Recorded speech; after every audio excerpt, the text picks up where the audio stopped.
Damos comienzo al último panel del día de hoy, ejecución de la pena.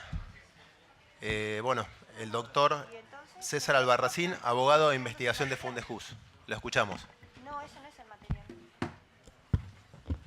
Muy buenas tardes, gracias por la invitación a mi amigo Gurí, a Fundejuz, a todos los compañeros con los que vinimos trabajando tantos años desde la institución y bueno, gracias también al Colegio de Abogados. Es un honor estar en este panel con funcionarios y profesionales que respeto mucho, como el doctor Alejandro David, la doctora Colombo, con quien en los años que tuve la responsabilidad de ocuparme de los temas penitenciarios en el Poder Ejecutivo, 2009-2015, tuvimos una interesante relación profesional y funcional y que nos permitió en algunos casos ir buscando soluciones a un problema grave, gravísimo que tuvo siempre históricamente el servicio penitenciario. Cuando hablamos de... Yo tenía un PowerPoint, no sé si lo podemos poner con algunos datos. Cuando hablamos de reformas legislativas, hay que analizar necesariamente la situación carcelaria. Desde Fundejuz, recuerdo el inicio de gestión del anterior gobierno en el año 2007, se trabajó en lo que fue el anteproyecto de las primeras reformas al Código Procesal Penal y veníamos en un contexto en lo que hace al tema penitenciario y carcelario, saliendo de alguna manera y con una intimación de la Corte de cumplimiento de determinados estándares que había fijado la Corte Nacional en el fallo Berbisky del año 2005.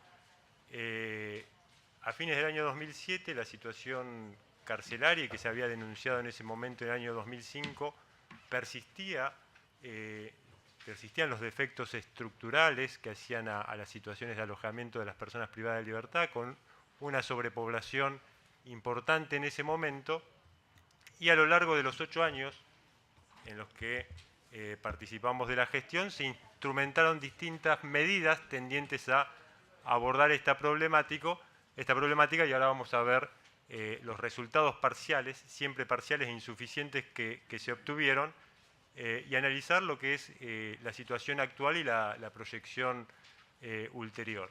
Recuerdo cuando finalicé mi gestión en el Ministerio de Justicia, los últimos meses, y diría el último año, con enorme preocupación por la situación carcelaria y con la sensación de que el sistema penitenciario realmente, por el crecimiento constante de la cantidad de detenidos, no daba para más, que era realmente una situación crítica, pese a todo lo que se había hecho, una situación crítica que debía abordarse rápidamente con nuevos programas, con nuevos planteos y con mucha inversión presupuestaria, independientemente también del análisis legislativo y de política criminal que había que hacer. Veo al día de hoy que luego de casi 3 años la situación se ha agravado y no esto no es responsabilidad de un gobierno, de quienes tienen a cargo la gestión, sino que es un fenómeno estructural en el que vamos a compartir algunos datos y vamos a ver que las causales de crecimiento constante de la población penitenciaria no responden a una decisión de un gobierno, a un cambio legislativo, a decisiones jurisprudenciales aisladas, sino que confluyen un conjunto de factores que hacen que este fenómeno se dé y si no se aborda desde todos los actores involucrados, realmente la situación puede resultar crítica. Esto es un comparativo y a propósito de esta jornada que se refiere a los 20 años de la implementación del Código Procesal Penal, allí se ve lo que era la cantidad total de detenidos en el año 1994, años antes de la reforma del 98, Estábamos hablando en toda la provincia de 12.000, 12.600, 14.000 detenidos en el año 97, previo a la reforma, y hoy estamos 20 años después con un 300% más de detenidos, casi 45.000 me informaban actualmente. Y fíjense, y en esto un primer postulado, la cuestión de la sobrepoblación carcelaria o de la tasa de prisionización no depende exclusivamente de reformas legislativas o de la configuración legislativa, porque teníamos en el año 94 un proceso inquisitivo con todas las críticas que nos pueda merecer, pero la tasa de prisionización era mucho más baja de la posterior a la reforma, con todas las garantías que trajo el proceso y todos los cambios técnicos favorables que trajo la reforma del año 1998. En Lomas de Zamora, recuerdo para poner un ejemplo, había 8 jueces de instrucción y se pasó con la reforma.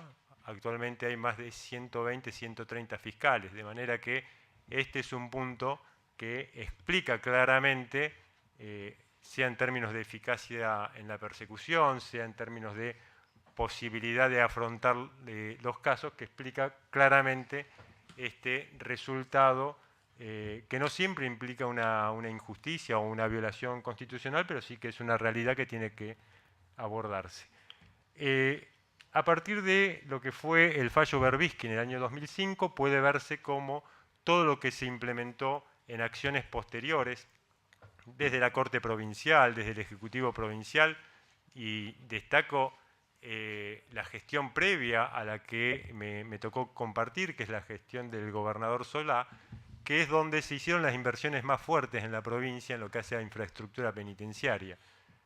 Nosotros a partir del año 2008, luego lo vamos a repasar, se generaron una cantidad de plazas nuevas importantes, pero la mayoría fruto de las reformas de infraestructura y las construcciones que había encarado la gobernación de Solá con un esfuerzo presupuestario enorme. Todas las unidades posterior a la unidad 39 fueron construidas hasta la 54, 15 unidades iniciadas durante la gestión del gobernador Solá.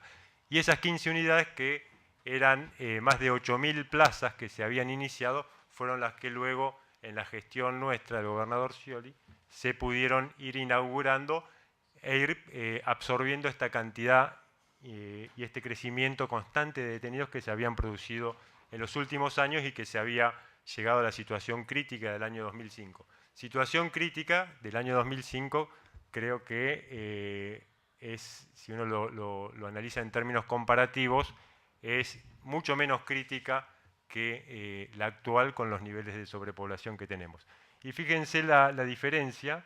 En la década 94-2004, un crecimiento de la población penitenciaria del 145%, y luego, y esta es la época post-Berbisky, en 10 años un 7% de crecimiento de la población penitenciaria. Esto fue lo que permitió ir descomprimiendo la cantidad de detenidos en comisaría, clausurar definitivamente calabozos de comisaría. En el año 2010, más de 200 calabozos. En ese momento se llegó a un total de 1.000 detenidos,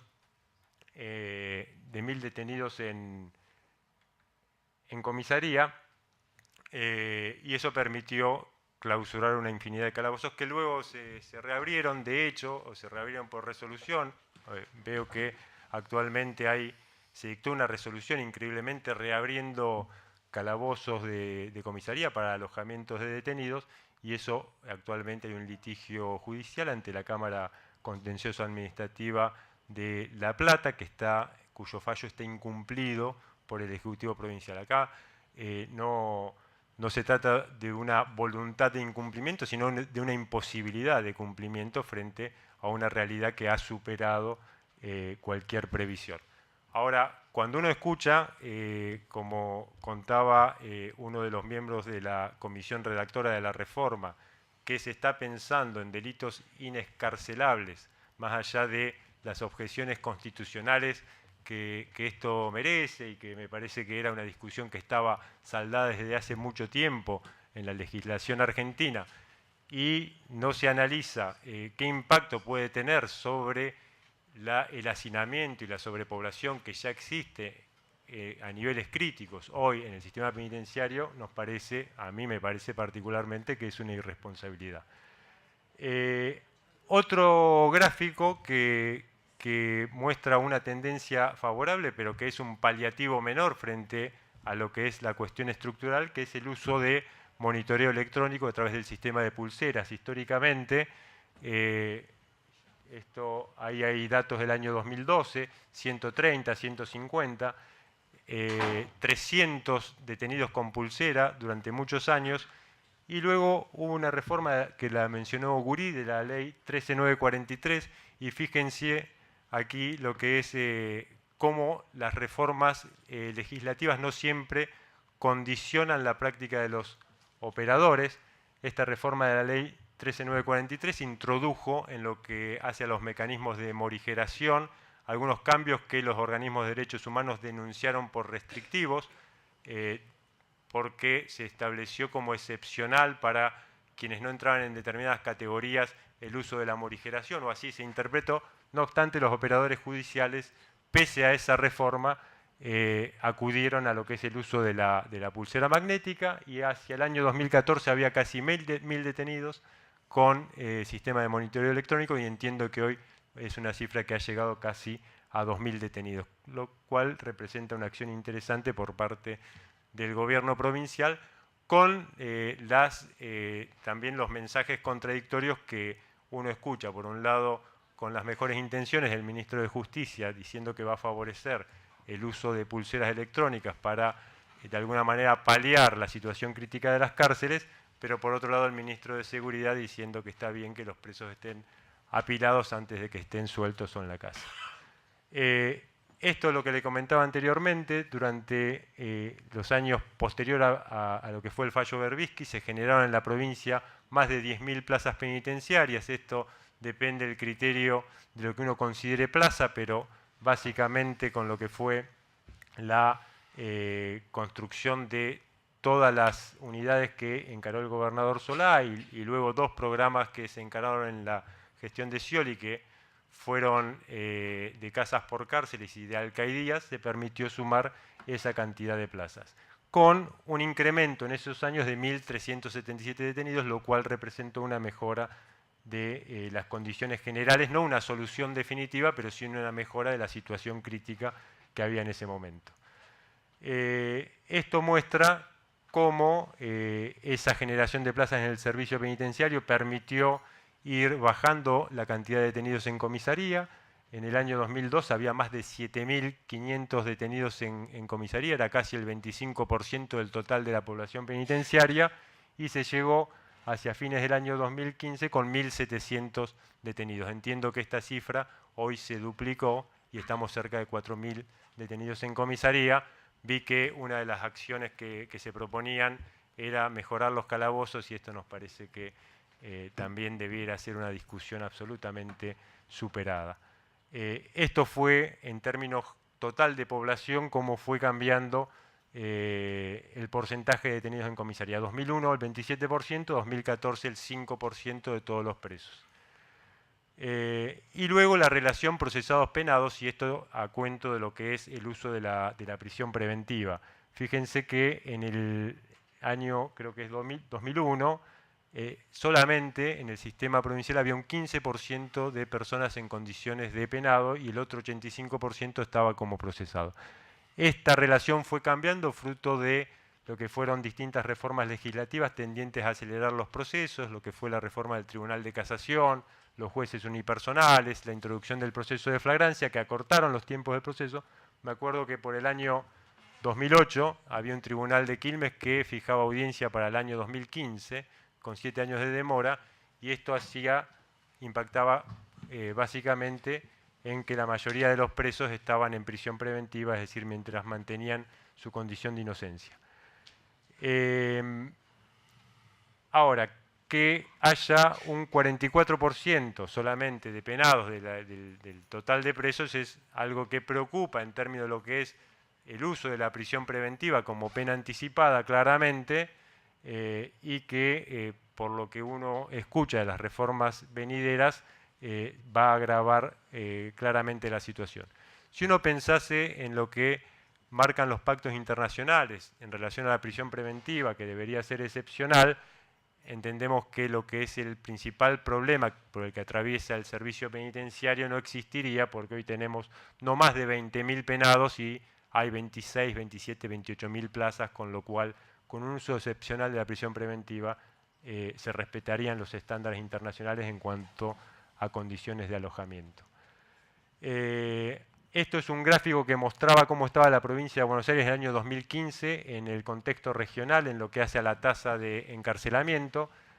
Actualmente la tasa por 100.000 habitantes es de 250, es decir, que nos estamos acercando a Uruguay, a Chile, que son los países con tasas mayores de encarcelamiento de la región.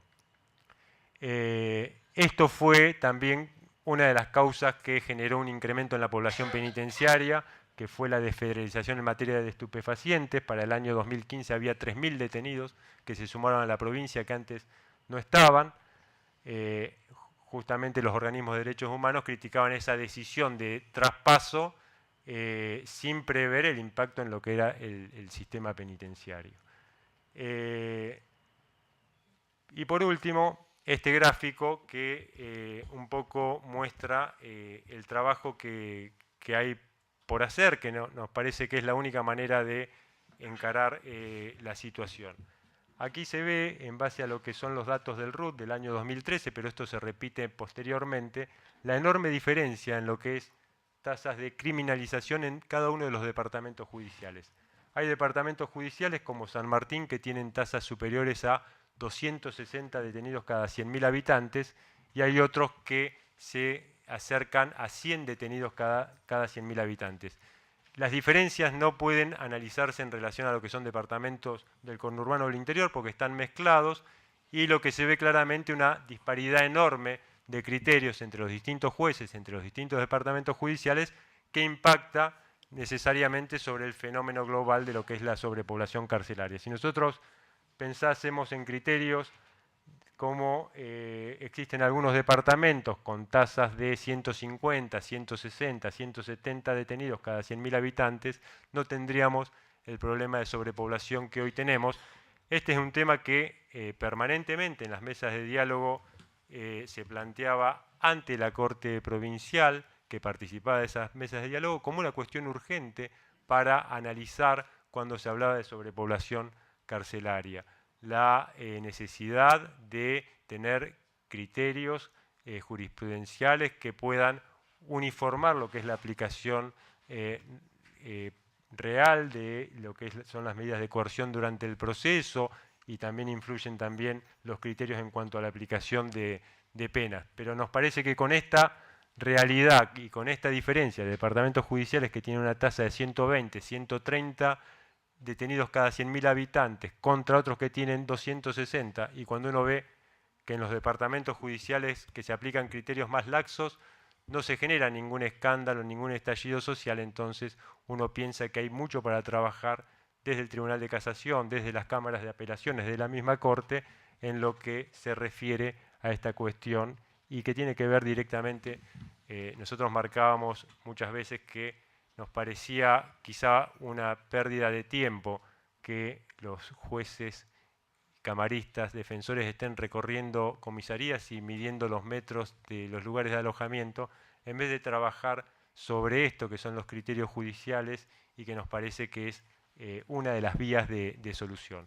Criterios judiciales, la configuración legislativa, y por otro lado también lo que es el trabajo coordinado de los distintos actores. Yo, para cerrar, les muestro el último gráfico, y fíjense también lo que es disparidad de criterios. Esto es el uso de sistema de monitoreo. Dolores, más del 20% de los detenidos lo tiene con monitoreo electrónico, y otros departamentos que no llegan ni al 1%. Entonces, sobre estas cuestiones nos parece que se puede hacer un trabajo muy importante desde distintos ámbitos del Ejecutivo, del Poder Judicial y también al momento de analizar las reformas legislativas. Para cerrar, entiendo que cuando uno habla del sistema penitenciario, de la situación de colapso, con una situación de alto riesgo que se vive en la actualidad, que yo la sufrí en carne propia cuando fui subsecretario, había 30.000 detenidos y yo sentía que la situación era insostenible, no quisiera estar en los zapatos del actual subsecretario o jefe del servicio con 45.000 detenidos, con una cuestión que claramente le excede, que no tiene que ver con las ideas que pueda plantear o la contracción al trabajo, o la eficiencia en lo que es su función, sino que claramente es una cuestión que lo excede en mucho, es una cuestión que debe abordarse desde lo institucional. Está Alejandro David y si me permite contar dos momentos que compartí en mi gestión con Alejandro, con quien no somos amigos, pero que tuve con él dos encuentros muy gratos en lo que fue mi gestión al principio y al final. Sobre el principio me acuerdo que se acercó un día con un grupo de gente que estaba trabajando en el complejo penitenciario San Martín y me presentó a unos profesionales que se dedicaban a trabajar con internos desde el área de lo que era la psicología social. Habían hecho un programa piloto acá con el apoyo de Alejandro y luego eso, por impulso de él y de los mismos operadores, se transformó en un programa provincial. Nosotros no es mérito nuestro, simplemente dejamos que se haga y se hizo. Y cuando nos fuimos de la gestión, era un programa que estaba en todas las cárceles, que trabajaban operadores en charlas grupales con los detenidos. Había más de 5.000 detenidos que se habían incorporado a este programa y que generaba una reducción muy importante en lo que eran los índices de violencia carcelaria. En el sistema penitenciario de provincia teníamos todos los años más de 30 muertos por homicidio en las cárceles y cuando nos fuimos se había reducido la tasa en un 20 o un 30%, lo que implica, 5 o 10 casos por año, 5 o 10 vidas que se salvaban por año. Esto era una de las acciones que muy valiosa que nos acercó un juez sin, la verdad, fuera de lo que era su función y su compromiso, simplemente a él le pareció que era una experiencia valiosa, la trajo, la llevaron adelante ellos y la verdad que es un programa que me hubiese gustado que continúe. Tengo entendido que se desarticuló o que perdió fuerza, pero había más de 100 operadores que estaban trabajando con los detenidos en base a este programa. Y por último, cuando yo ya estaba yéndome y juntando las cosas, me acuerdo que me llama la jefa del servicio asustada porque había estado Alejandro en la unidad de mujeres y me dice, fue Alejandro David y dispuso la libertad de todas las mujeres con chicos de la unidad 33. Entonces, uno... Bueno, y entonces a uno cuando está en ese lugar piensa en el desastre, en el problema, en la noticia negativa. Y la verdad que de afuera uno valora mucho ese tipo de acciones, que vaya un juez y que se la aguante y que diga que esas mujeres con chiquitos de 1 o 2 años que estaban viviendo en condiciones que no son adecuadas y que él haya dispuesto a través de un habeas corpus que redactó en la misma unidad el arresto domiciliario de todas, me parece que es una acción muy destacable. A raíz de eso, nosotros fue lo último que hice en mi gestión, que fue correr y llamar a todos los jueces diciendo que Alejandro David había dispuesto la libertad de las detenidas que estaban a su disposición. Diría que el 60% de los jueces dijeron, bueno, bárbaro, si lo dispuso, y salieron. Se fueron más de 30, 40 detenidas con sus hijos a la casa y nos parece que este tipo de acciones, si se multiplicasen y todos lográsemos entenderla en un contexto de razonabilidad, nos parece que son la llave para ir resolviendo una situación que es preocupante, que es crítica y que en el medio se lleva vidas humanas,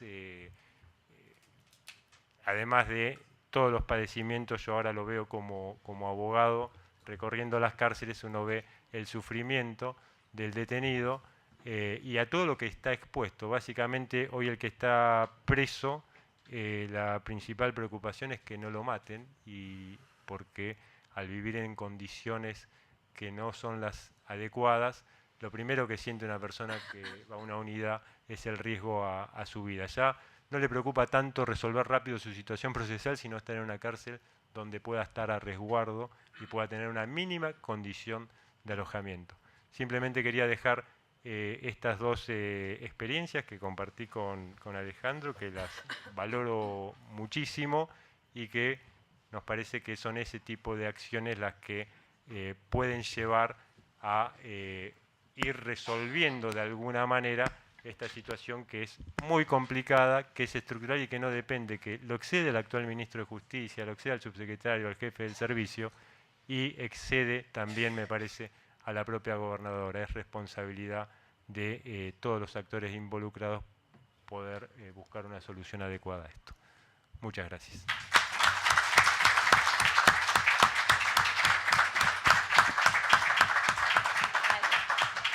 Bueno, hola. Pido, Sí, no, ¿está bien? pido disculpas que me levanté, me fui, pero bueno, tengo un PowerPoint que no funcionó. De todas maneras, Ale, te cedo la palabra porque todavía tienen que conectarlo, y de todas maneras la organización me dejó la llave para que cerremos el colegio, así que quedo última, ¿sí? Bueno, muchas gracias a todos. Gracias al Colegio de Magistrados, al Colegio de Abogados, a Fundejus y al Instituto que me invitaron a participar de estas jornadas de celebración del 20º aniversario de la implementación del sistema acusatorio. Pero les tengo que decir que la verdad que no puedo participar del festejo porque en ejecución no tenemos mucho para festejar y tampoco participamos del sistema acusatorio. Se olvidaron de nosotros. Dicho esto, nobleza obliga, quiero destacar un hecho que César se olvidó. Al segundo día de su gestión, yo había ido a la unidad número 13 de Junín y clausuré un pabellón. Y bueno, lo llamé, ¿te recordás? Y enseguida, lejos de cuestionar mi decisión, se puso a disposición y en menos de un mes se puso en condiciones ese pabellón, así que también la gestión fue muy positiva y hemos tenido muy buena predisposición en este proyecto que señala César, que en realidad no tengo ningún mérito tampoco, sino que lo conocí acá en el Colegio de Abogados en unas jornadas que habían organizado, si no me equivoco, para el 10º aniversario. Así que, bueno, y te quiero comentar y aprovecho la ocasión para hacerles un pedido a todos. Pudimos finalmente implementar el programa de orquesta escuela en la unidad 47. Está funcionando una orquesta de cámara integrada por presos y presas, hombres y mujeres participan del proyecto. La idea es que también se pueda integrar personal penitenciario. Cuando puedo participo también. Y estamos necesitando, y por eso el pedido, a todos aquellos que en su casa tengan algún instrumento musical, que tengan un atril o algo que les pueda parecer útil, será muy bien recibido. Dicho esto, me enfoco nuevamente en el tema que nos convoca. Más allá de que nosotros no participamos del sistema acusatorio, esto no quiere decir que no haya pasado nada en la ejecución penal, y que no podamos participar del sistema acusatorio tiene una explicación. El tema es que la ejecución penal, a la fecha en que se pone en vigencia el Código Procesal Penal, no tenía ningún tipo de aplicación, no existía el derecho de ejecución penal como tal, y lo cierto es que ninguno de los que en ese momento éramos jóvenes operadores habíamos siquiera estudiado en la facultad qué era la ejecución penal, no participábamos para nada. Y por esto tenemos que remontarnos un poco históricamente a lo que fue la reforma constitucional del año 94, que incorpora los tratados internacionales al texto constitucional, entre los cuales tenemos la Declaración Americana de Derechos y Deberes del Hombre, la Convención Americana de Derechos Humanos, el Pacto Internacional de Derechos Civiles y Políticos y el Pacto de San José de Costa Rica, que entre otras cuestiones regulan estándares mínimos que el Estado debe observar para mantener personas privadas de su libertad, ya sea en carácter preventivo o como cumplimiento de pena. Establece además que los fines de la pena tiene que tender a una adecuada inserción social y que esto debe estar basado en un tratamiento que debe ser programado, progresivo e individualizado, sujeto a un control judicial permanente. Y es aquí donde surge la necesidad de reforma de las leyes de ejecución, y en el año 96 se dicta la Ley Nacional 24660, que viene a sustituir a la vieja Ley Penitenciaria Nacional y que establece que la ley es complementaria del Código Penal. Primer inconveniente. Posteriormente, en el año 99, en enero del 99, a pocos meses de la entrada en vigencia del Código Procesal Penal, se dicta en la provincia de Buenos Aires la Ley 12256, que viene a reemplazar el antiguo Código de Ejecución Penal de la provincia. Y dice que a fin de garantizar el derecho a la igualdad de todos los habitantes, la única ley aplicable en el territorio es la ley provincial. Y con esto redita una vieja discusión que existía entre la nación y las provincias sobre quién estaba facultado para legislar sobre temas de ejecución, y si esto era un tema de fondo que el Estado Nacional podía legislar, o si por el contrario un tema de forma o administrativo que eran facultades no delegadas por las provincias en el Congreso de la Nación.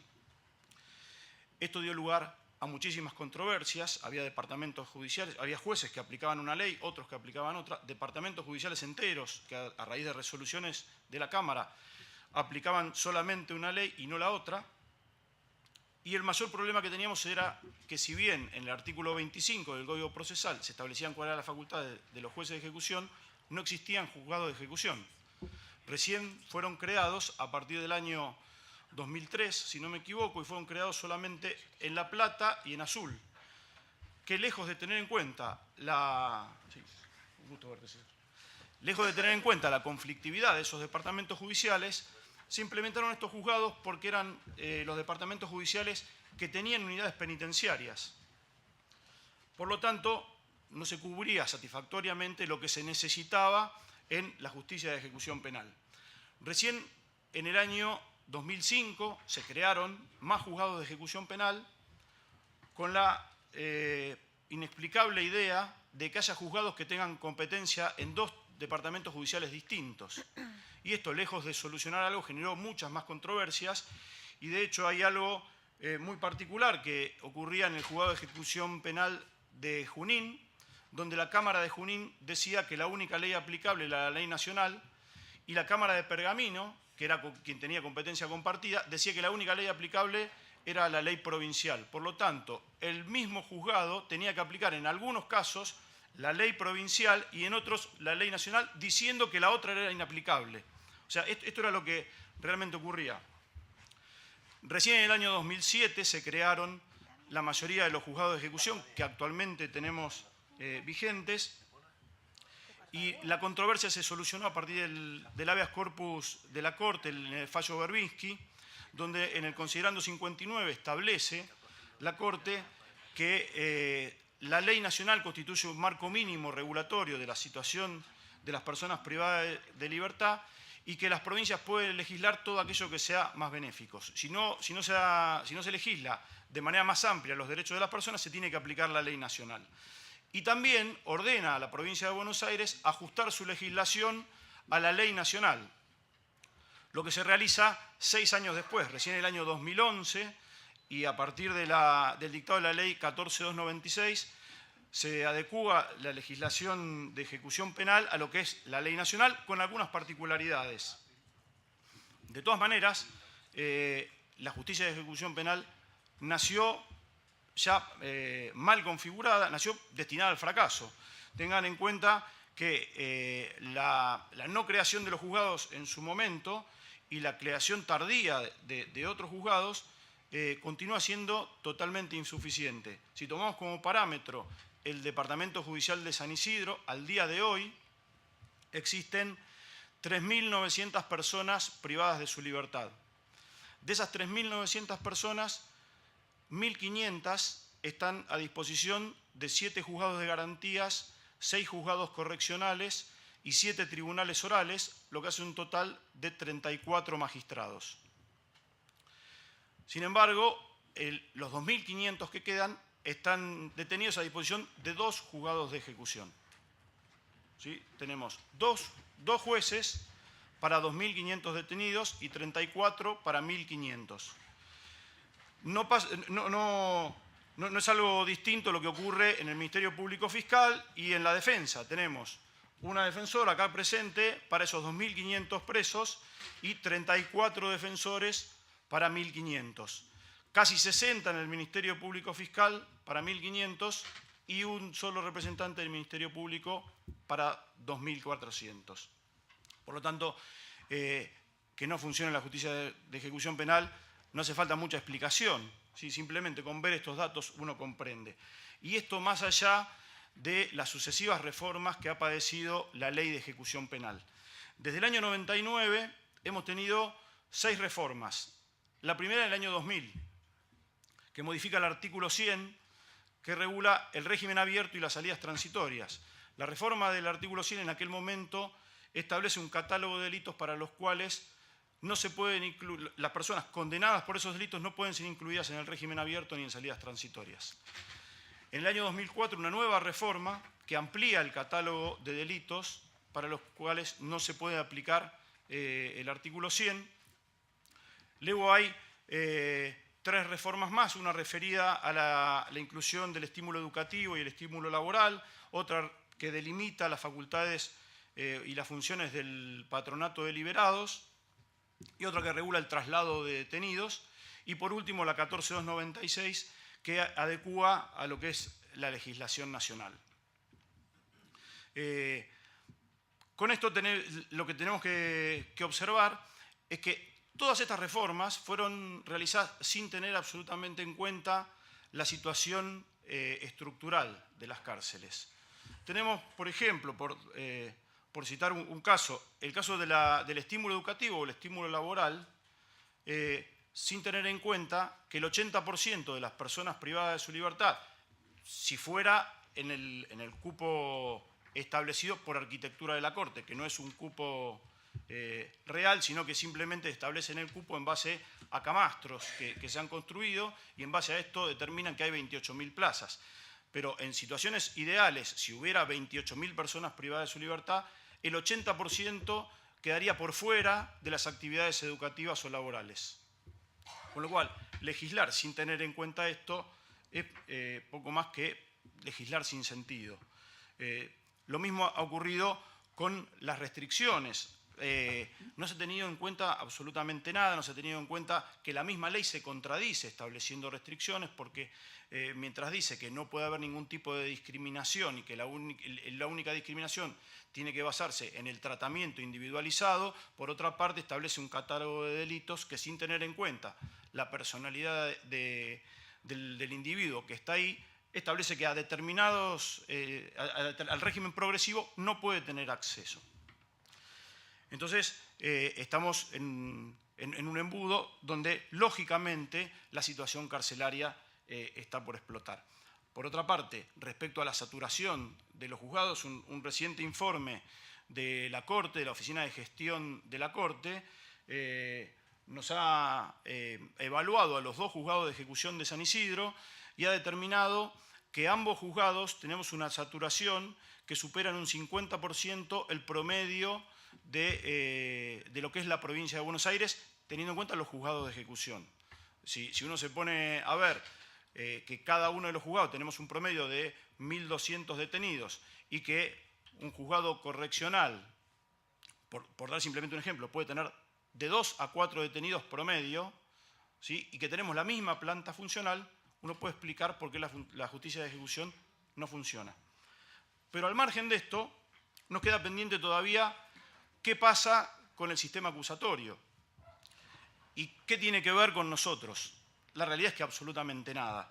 Yo recuerdo en un congreso de jueces de ejecución en el año 2009, el doctor Mayer nos decía que se habían olvidado de nosotros, que la realidad es que en la justicia de ejecución penal no existe el sistema acusatorio y que es profundamente necesario.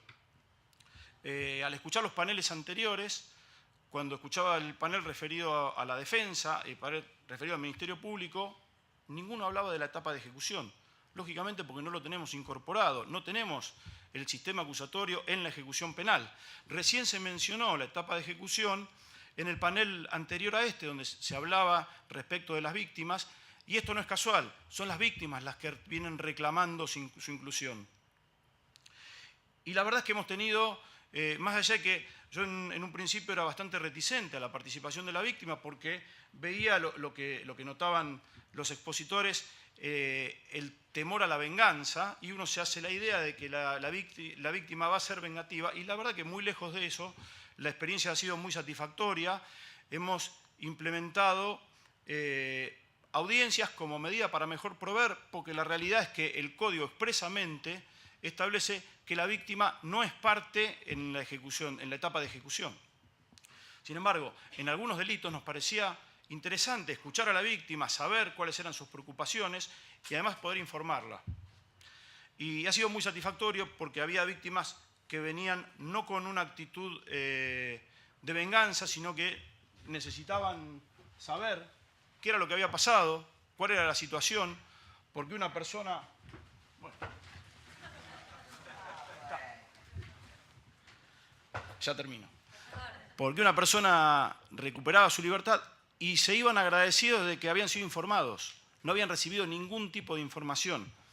Por lo tanto, me parece fundamental que en la etapa de ejecución establezcamos un principio acusatorio, y un principio acusatorio real. ¿Cuál es el fundamento del sistema acusatorio? La independencia judicial y el derecho de defensa. Y no puede haber independencia si el régimen, el control de la ejecución penal la lleva un juez. El control de la ejecución penal la tiene que llevar el Ministerio Público, producir pruebas, cuestionado por la defensa. Por supuesto que no pretendo que el día de mañana le transmita 1.200 causas a la doctora Gigante, porque es lo mismo, vamos a saturar igual a la Fiscalía. Pero lo cierto es que tiene que haber un criterio de imparcialidad del juez. Ya sé que no vas a estar de acuerdo, pero no, por supuesto. O sea, ojalá cuando estaban hablando de encontrarnos dentro de 10 años celebrando el sistema acusatorio, espero que sean 10 años del sistema acusatorio en la ejecución penal. Y por último, para cerrar, me parece fundamental, yo no coincido en lo que decía César, que los jueces no tienen que andar midiendo cuántos metros tiene cada persona que está privada de su libertad. Me parece fundamental la presencia de los jueces en las cárceles, la presencia de los fiscales en las cárceles y la presencia de la defensa en las cárceles. Somos nosotros los responsables de que haya personas privadas de su libertad. Y más allá de los problemas estructurales que tienen responsabilidad tremenda el servicio penitenciario y también los presos tienen responsabilidad, no deja de haber una responsabilidad judicial y del Ministerio Público, tanto fiscal como la defensa. Así que la verdad que los invito a que puedan participar de esto, que pronto nos podamos encontrar celebrando el acusatorio en la ejecución penal, y nuevamente les recuerdo el pedido de si tienen instrumentos musicales que puedan donar para la orquesta. Muchas gracias. Bueno, para concluir escuchamos a la doctora Patricia Colombo, defensora de ejecución penal número 1. Bueno, voy a tratar de ser breve porque están todos cansados. Gracias por haberse quedado por lo menos a escuchar unas breves palabras. Tenía preparado muchas cosas y agradezco. No se ría, no sé cuál es la gracia. Cuando me invitaron dije, uy, ¿de qué voy a hablar? ¿No? Tantas cosas se hacen en la Defensoría que agradezco todo lo que dijiste, Alejandro, porque me dejaste que soy una víctima. Yo iba a llorar, pero bueno, te adelantaste. Después me ordené y dije, bueno, qué buena oportunidad, no pensando que me iba a quedar a lo último para cerrar el colegio, sino que iba a estar un poquito más temprano, para que muchos de mis colegas me escuchen y sepan cómo trabaja la defensa en la etapa de la ejecución y lo serio que es el trabajo de la defensa en la etapa de la ejecución. Y para mi tristeza, que me amenazaron para que no lo diga, pero lo voy a decir, para mi tristeza, muchas veces he escuchado que la ejecución son 2 papelitos.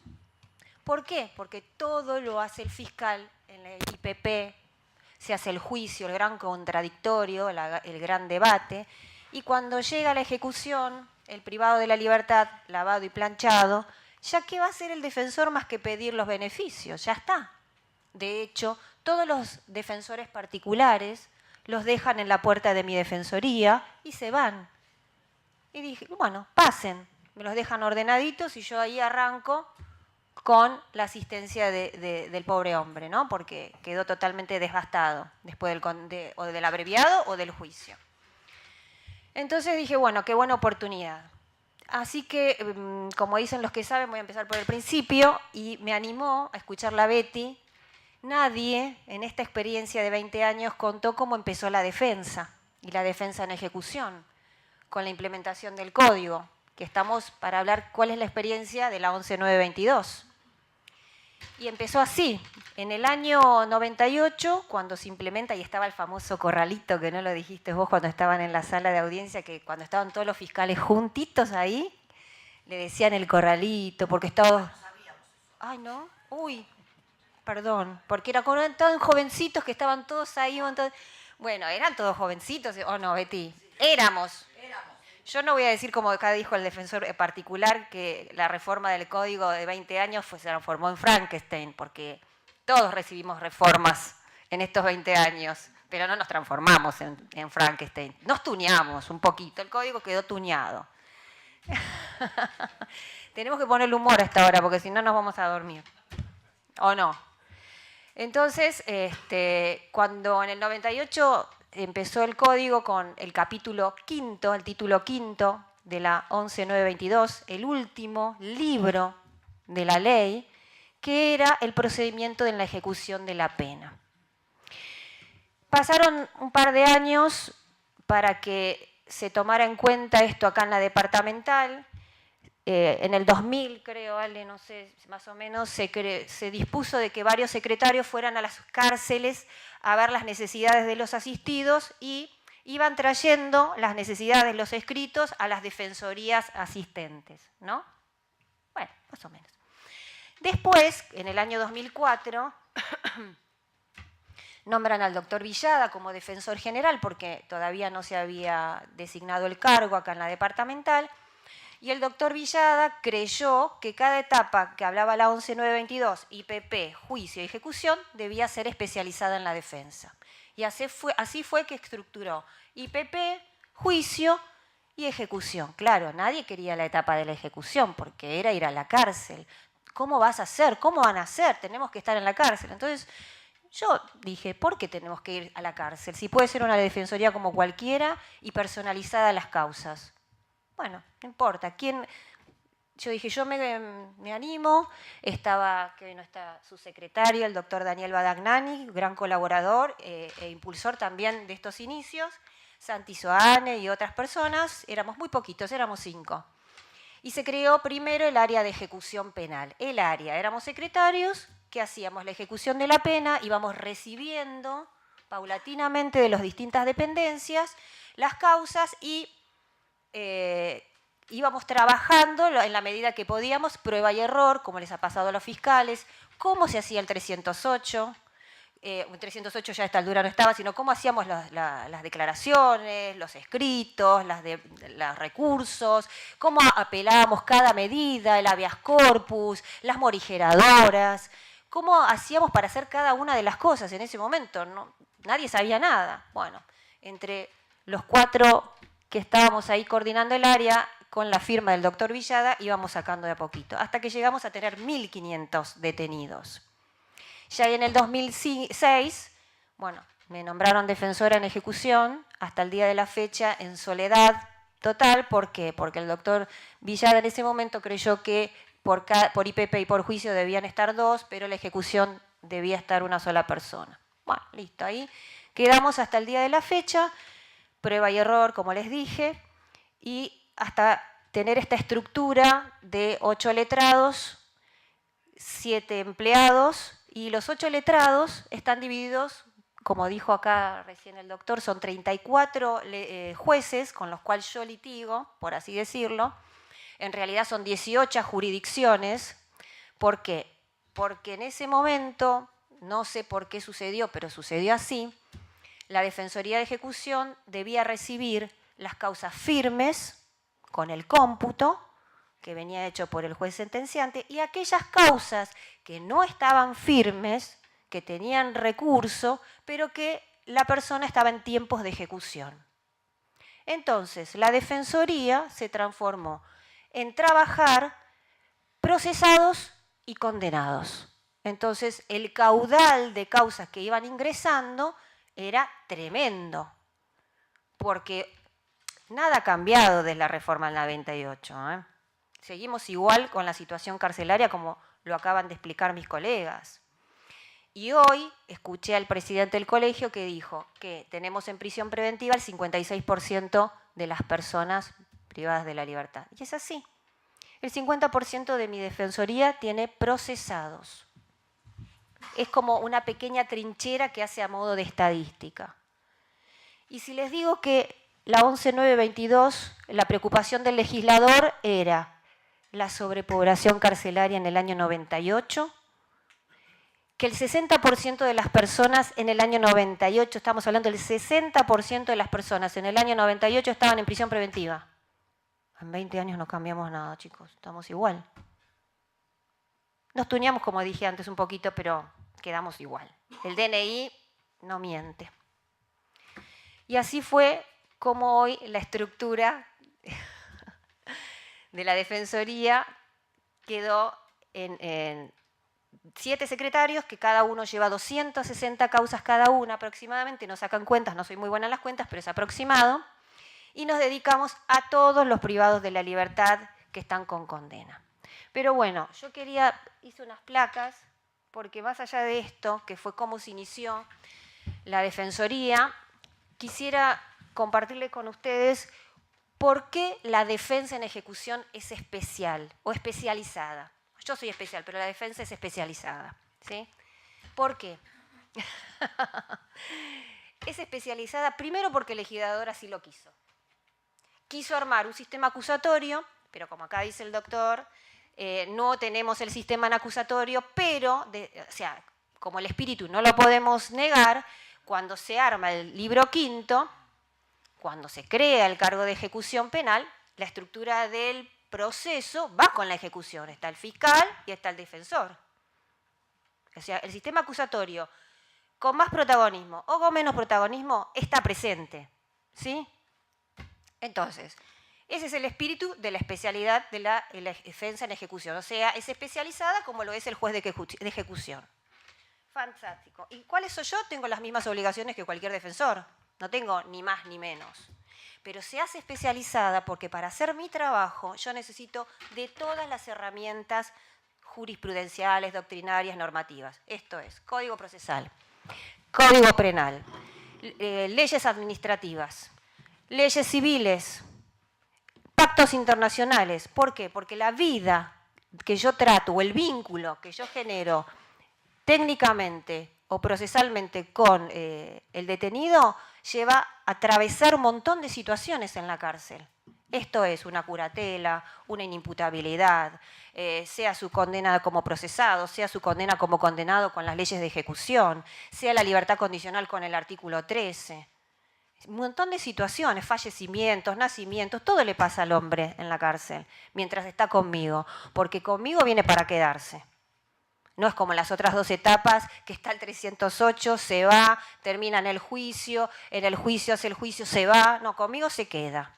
Va a ser más fácil que me vaya yo antes. Pero conmigo vino porque tengo distintas penas, puede ser 3, 5, perpetuas, lo que sea. ¿Sí? Y ahí convivimos y la diferencia la hace el vínculo que se genera con esta persona en la cárcel, las necesidades que va teniendo esta persona. 2. Bueno, como les dije, para hacerlo rápido, la preocupación acá les transcribí la exposición de motivos del año 98. La preocupación de la cárcel venía del 96, porque la ley de ejecución nació en el 96 y ya veníamos con la reforma de la Constitución en el 94. O sea, veníamos arrastrando la preocupación. Ahora, ¿cuál es la razón de la especialidad? Puedo decir 4. Primero, como les dije, el libro. Segundo, la defensa se transforma en autónoma, como ya le dije, independiente por el uso de todas las herramientas interdisciplinarias que hacen. Y nosotros en la Argentina no lo tratamos así como independiente, pero en el derecho comparado, como ser en España, se habla de un derecho penitenciario, donde está el juez de ejecución o de vigilancia y se abre una estructura acusatoria. La actividad, bueno, es primordial porque el vínculo es con las personas privadas de libertad en la cárcel y el vínculo se genera en la cárcel. Y cuarto, como dijo acá el doctor, tratamos y procuramos de que se cumpla con el fin de la ejecución de la pena, no con el fin de la pena, que son dos cosas distintas y que quisiera que ustedes lo razonen. El fin de la pena tiene que ver con la condena, es retributivo por el hecho cometido. El fin de la ejecución de la pena es la resocialización. Y ahí vamos hacia adelante y hacia el futuro, no hacia el pasado. Cuarto, ¿cuáles son los dos aspectos que acá lo dejó traslucir el doctor? Y te agradezco porque no hablamos y sin embargo me entendiste. Dos aspectos que hacen a la defensa que sea especial y específica, y que nunca nadie lo ha escuchado, no lo he leído y no lo he escuchado de nadie, y me parece que, y me encantaría que todos los colegas se lleven este mensaje, esta placa en especial, que tiene que ver, primero, se invierte la carga de la prueba, la remo en dulce de leche, tiki tiki, y vamos que remando con todos los jueces para probar que la persona está en condiciones de insertarse socialmente. Es así la cosa. Él, pero no sé si lo puse escrito ahí, pero no quiero ni mirar para que no se enoje conmigo, el rol del fiscal es pacífico, tranquilo, total. Viene la Colombo y te tira 200 escritos. ¿Qué quiere decir? Bueno, me pueden decir sí, pero están los informes del servicio penitenciario. Fantástico. A veces dice inconveniente. ¿Y qué hago yo si es inconveniente? Si yo conozco que esa persona trabaja, estudia, tiene 10, ¿qué hago? Entonces, ¿qué puedo hacer? Aportar situaciones de trabajo dentro de la cárcel, aportar informes ambientales de núcleo conviviente, aportar certificados cuando tengo muchas personas enfermas con esto del hacinamiento, de cáncer, HIV, tuberculosis, que pido arrestos domiciliarios y me cuesta hasta la muerte, les diría, ¿eh? Y acá sí es grave lo que les tengo que decir. He pasado situaciones de que una persona se me muera encadenado con 35 kilos sin lograr un arresto domiciliario.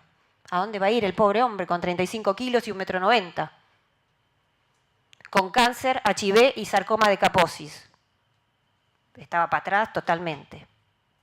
¿Sí? Y sin embargo, no pude lograr que muera en los brazos de su familia.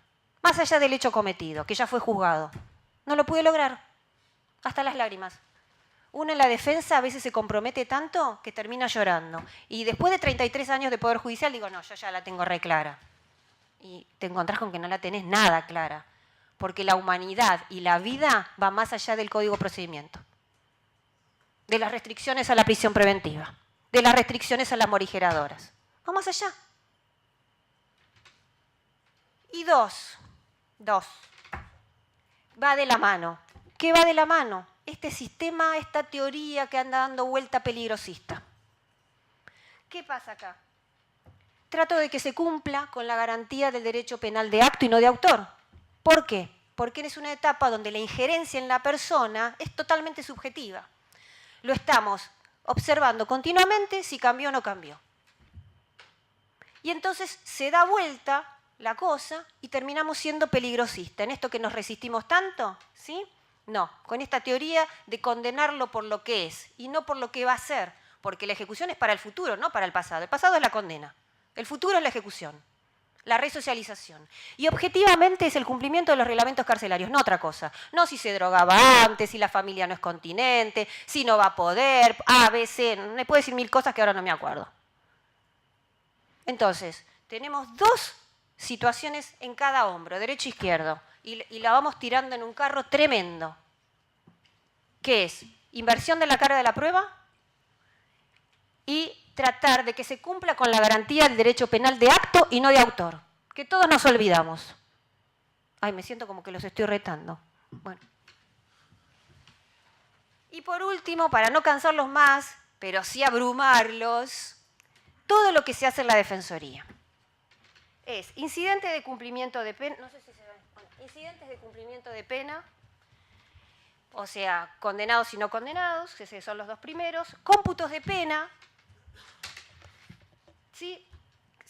Observaciones de los cómputos que nos vienen llegando, las apelaciones, solicitud, primera medida que se pide cuando va transitando su condena, solicitud de cambio de régimen. Porque si él ya pasó los 3 meses, podemos ya empezar a pedir que sea progresivamente cambie su régimen.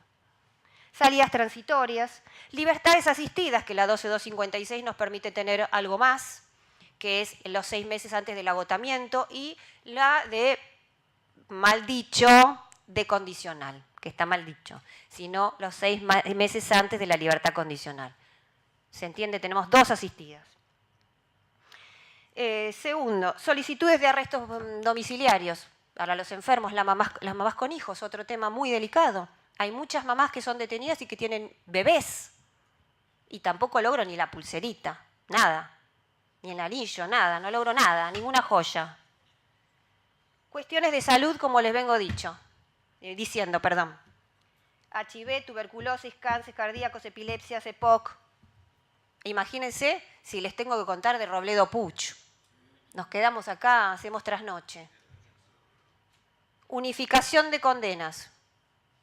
¿Qué pasa? La remarla para que no me la hagan matemática y sin composicional. Es todo también un remar. La reincidencia. Sanciones disciplinarias. Sanciones disciplinarias, cuando se impuso que había que plantear la nulidad. Buah, imagínense lo que es. Incidente tras incidente, acá con el doctor que lo padece, que le vivo planteando nulidades porque no se cumple con la judicialización, como dice Romero Cacharane. Judicializar el proceso dentro del cumplimiento de pena, porque esto cambia sustancialmente la vida del condenado. Es cualitativa y cuantitativamente un cambio, porque es una pena dentro de la pena. Y ya termino y cerramos todo y nos vamos todos a comer. Salidas extraordinarias. Y por último, les voy a tirar los recursos, la gama de recursos, de apelación, de casación, de revisión en perpetuas, que tengo penas de 35 años que la remo para que las bajen a 25, como el Estatuto de Roma, etcétera, etcétera. Y bueno, y como si esto fuera poco de todo lo que hacemos en la Defensoría de Ejecución, y me gustaría que ustedes puedan ser de boca en boca como Tupperware o de decir esas reuniones, y que le puedan transmitir a sus colegas todo lo que hace la Defensoría en Ejecución, el protagonismo que tiene en la etapa de la ejecución de la pena, la defensa. Y como si esto fuera poco, y aquellos que tenemos esas ideas de que todo puede cambiar y que la gente puede cambiar, tenemos proyectos dentro de la cárcel. Tengo unos compañeros, integro un proyecto de justicia restaurativa en la unidad 41, para el preegreso. Y colaboro con el Ministerio de Justicia justamente en la próxima cárcel de jóvenes adultos para el preegreso de justicia restaurativa. Así que no es Frankenstein, está todo mal porque no está todo mal, está todo igual. O sea que no puedo decir que está mal. Siempre tenemos fe y esperanza. Creo que la resocialización es una cuestión de fe, termina siendo una cuestión de fe. Y que cada uno ponga su granito de arena. Me tiene que aplaudir ahora.